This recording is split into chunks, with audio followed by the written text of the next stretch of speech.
সর্বদা মনে রাখবে, জীবনে যত কঠিন পরিস্থিতি মধ্যে দিয়ে যাবে তোমার ব্যক্তিত্ব ততই প্রখর হবে।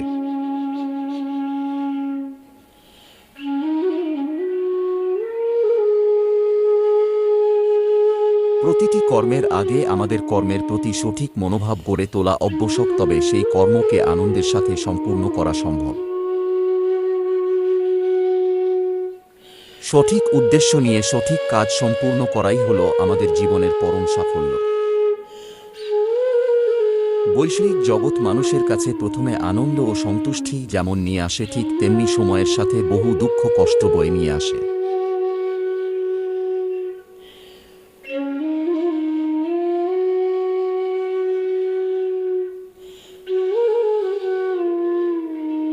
বিবেক ও বুদ্ধি হল মানুষের পরম সম্পদ, যা সঠিক সময় জীবনে সঠিক দিশা বেছে নিতে সাহায্য করে।